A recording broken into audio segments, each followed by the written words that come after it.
મહેસાણા જિલ્લાના ઐતિહાસિક અને નાગર બ્રાહ્મણોના ઇષ્ટદેવ ગણાતા વડનગરના પ્રસિદ્ધ હાટકેશ્વર મહાદેવ મંદિરના વહીવટ અને સત્તા મેળવવા અંગે લાંબા સમયથી ચાલી રહેલા વિવાદમાં એક મોટો વળાંક આવ્યો છે। મહેસાણા જોઈન્ટ ચેરિટી કમિશનર દ્વારા મંદિરનો વહીવટ ચલાવતા હાલના ટ્રસ્ટીઓને ગેરકાયદેસર ઠરાવી તાત્કાલિક ધોરણે હટાવવાનો હુકમ કર્યો છે અને સંસ્થાનો વહીવટ સંભાળવા માટે વહીવટદારની નિમણૂક કરી દીધી છે। આ કાનૂની આદેશના પગલે ચેરિટી કમિશનરના કચેરીના અધિકારીઓ પોલીસ કાફલા સાથે અડધી રાત્રે 2 વાગે મંદિરનો કબજો લેવા પહોંચતા ભારે ગરમાવો આવી ગયો હતો। જો કે હાલના કહેવાતા ટ્રસ્ટીઓ કચેરી તેમજ અન્ય રૂમોને તાળા મારીને જતા રહ્યા હતા। ચેરિટી કમિશનર કચેરીના સ્ટાફ દ્વારા કાયદાકીય રીતે મંદિરના વહીવટનો કબજો લેવામાં આવ્યો હતો। મહત્વનું છે કે પૂર્વ ટ્રસ્ટીઓ પર વર્ષોથી ગેરબંધારણીય રીતે ગેરવહીવટ ચલાવતા હોવાના આરોપ લાગ્યા હતા અને લાંબા સમયથી તેની કાયદાકીય લડત પણ ચાલી રહી હતી અને આખરે ચેરિટી કમિશનરે ગેરકાયદેસર ટ્રસ્ટીઓને નાબૂદ કરવાનો અને વહીવટદાર નિમવાનો એક ઐતિહાસિક નિર્ણય છે તે લીધો છે। શું કહ્યું છે ચેરિટી કમિશનરે આ મુદ્દે સાંભળો। વિજયસિંહ નાગરભાઈ વસાવા, નાયબ ચેરિટી કમિશનર પાટણ, ઇન્ચાર્જ નાયબ ચેરિટી કમિશનર મહેસાણા।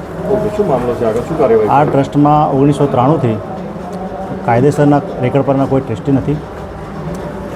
અંદર બંને પક્ષકારો વચ્ચે તકરાર થતાં અન્ય જ્યુડિશિયલ કોર્ટમાં તથા ચેરિટી કમિશન કચેરીઓમાં વિવિધ અરજીઓ કરવામાં આવેલી હતી। ત્યારબાદ 41A 41/7/25 મુજબ દાખલ થતાં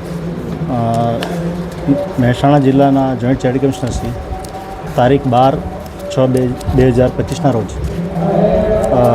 વહીવટદાર નિમવામાં આવેલા છે। એ મુજબ અમે રાત્રે 2 વાગે હુકમની બજવણી કરવા માટે આવ્યા હતા।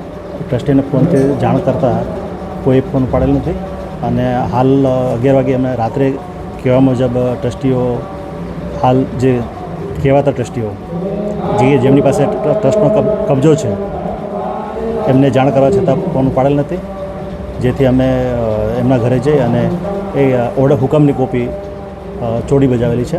ત્યારબાદ અમે સૂચના આપેલી છે કે આવી રીતે 15/6ના રોજ ટ્રસ્ટની ઓફિસે ટ્રસ્ટીઓ હાજર રહેવું, જેથી આગળ કાયદેસરના કાર્યવાહી કરીશું। કેટલા ટ્રસ્ટીઓ છે હાલમાં જે ટ્રસ્ટીઓ? આમાં આ અરજીમાં 7/25માં કુલ અરજદારો છે, પક્ષ પાર્ટીઓ છે, કુલ છે 30 છે। એમાં બેંક મેનેજરનો શું કહી શકાય? અત્યાર સુધી જે ટ્રસ્ટ ચાલતું હતું, ટ્રસ્ટીઓનું સંભાળતા હતા, એ કાયદેસરના હતા કે નહોતા? એટલા માટે તો કાયદેસર ન હતા, એટલા માટે જ ટ્રસ્ટીઓ આજે 7/25માં જે છે વહીવટદાર નિમવામાં આવેલા છે। હવેનું સંચાલન બધું વહીવટદાર કરશે? જ્યાં સુધી મોડ ઓફ સક્સેશન ટ્રસ્ટની ચૂંટણી છે, જ્યાં સુધી નવા ટ્રસ્ટીઓની કાયદેસરની ચૂંટણી પ્રક્રિયા કરી 6 મહિનામાં નવા ટ્રસ્ટીઓ આવી જશે। ત્યારબાદ કોની નિમણૂક વહીવટદાર કોણ નિમણૂક કરે? શું નામ?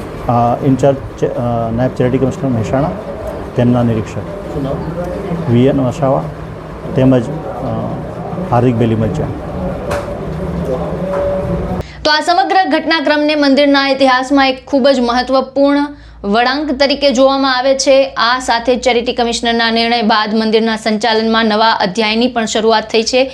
આ મુદ્દે આપના શું વિચાર છે, આપનું શું માનવું છે? આપના મંતવ્ય અમને કમેન્ટ બોક્સમાં જણાવો અને તમામ ન્યૂઝ અપડેટ માટે અમારી સાથે જોડાયેલા રહો।